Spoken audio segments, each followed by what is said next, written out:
नमस्कार गुरुजनों, मैं राकेश वर्मा आप सभी का स्वागत करता हूं आपके अपने परिवार एसएन गुरुकुल पर। गुरुजनों, आप सभी 1,87,000 क्षमता परीक्षा फेज 1 से उत्तीर्ण किए हुए ऐसे शिक्षक-शिक्षिकाएँ हैं, जिन्होंने न जाने अपने ही बिरादरी अर्थात शिक्षक-शिक्षिकाओं जो सहयोगी के तौर पर आपके साथ विद्यालय में पढ़ा रहे हैं, उनके द्वारा तंज कसे गए। आपको जयचंद कहा गया, आपको गद्दार कहा गया और आप इन सारे तंजों को सहते हुए आपने परीक्षा दिया। इसलिए कि शिक्षा विभाग के द्वारा कई दफ़ा यह पत्र जारी करके और समाचार पत्रों के माध्यम से भी आपको यह जानकारी प्राप्त हुई। यदि आप बेहतर अंक प्राप्त करते हैं तो आपको शहरी विद्यालय मिल जाएँगे, अच्छी जगह आपको पोस्टिंग हो जाएँगे और आपने सोचा कि चूँकि बायकॉट हुआ है, तो कम ही शिक्षक-शिक्षिका क्षमता परीक्षा में भाग लेंगे, तो उसमें आप सम्मिलित हो जाएँ और आपको बेहतर जगह पोस्टिंग मिल जाए। आपका होम डिस्ट्रिक्ट मिल जाए, होम प्रखंड मिल जाए, आपको जो है अपने मन मुताबिक विद्यालय मिल जाए। लेकिन संख्या तो बढ़ी ही, बावजूद इसके यदि काउंसलिंग फेज 1 का सेपरेट हो, तो भी अत्यधिक शिक्षक-शिक्षिकाओं को फ़ायदे मिल सकते हैं।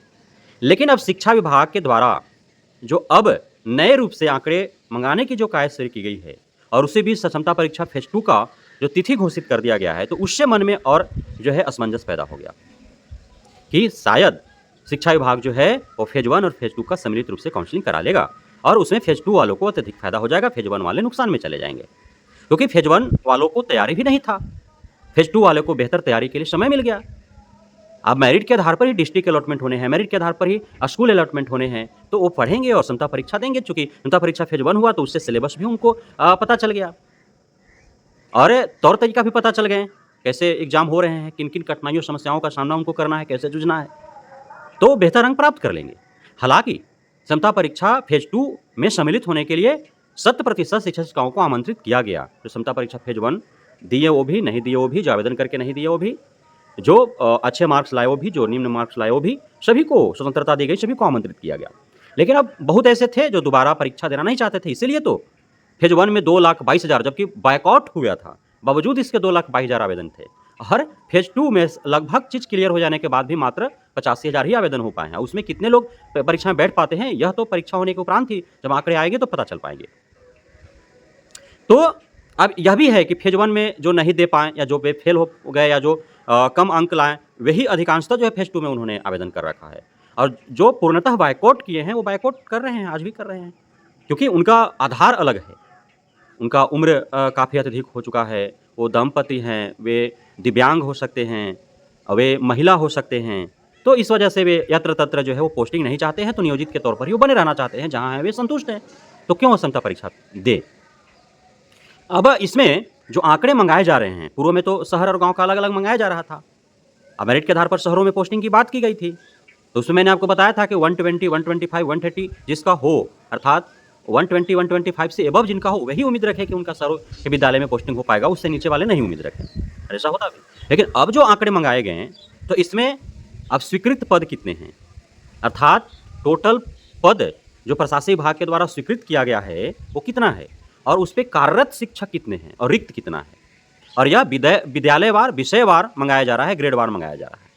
उसके बाद किस विद्यालय में, किस ग्रेड में, किस विषय में कितने छात्र-छात्राएँ नामांकित हैं, उसके भी आंकड़ा मंगाए जा रही हैं। इसलिए कि अब जो शिक्षक-शिक्षिकाएँ जो नवनियुक्त होंगे, जो पदस्थापित होंगे, उनका आधार क्या रहेगा? तो छात्र-शिक्षक अनुपात यह वर्तमान जो शिक्षा मंत्री सुनील कुमार जी उन्होंने कह दिया है।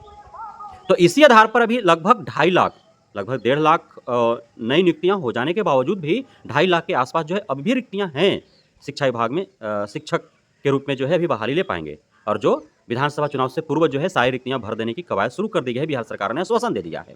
चाहे वो जय चरणों में हो, टीआरई 3 के बाद 4 हो जाएगा, 5 हो जाएगा, 6 हो जाएगा, उसके बाद विधानसभा चुनाव हो जाएगा।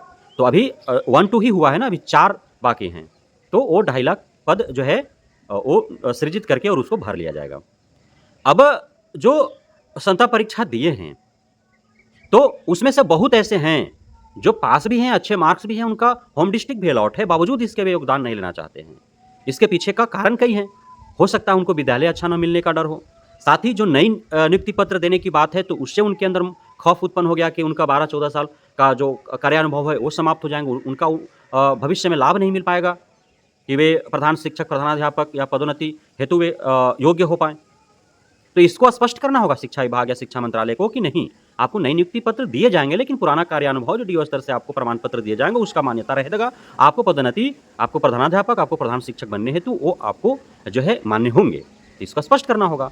दूसरी चीज की जो परिवर्तनकारी शिक्षक संघ के नेतृत्वकर्ता वंशीधर ब्रजवासी हैं, वे लगातार जो है वॉकआउट कर रहे हैं और नियोजित शिक्षक शिक्षिकाओं को लगातार मोटिवेट कर रहे हैं कि उनको विशेष शिक्षक बन राज्यकर्मी का दर्जा प्राप्त करने की कोई आवश्यकता नहीं है, क्योंकि विशेष शिक्षक के तौर पर जो भी आपको सुख सुविधाएं लाभ मिलेंगे वो सारे सुख सुविधाएं लाभ आपको नियोजित शिक्षक के तौर पर मिलने वाले हैं।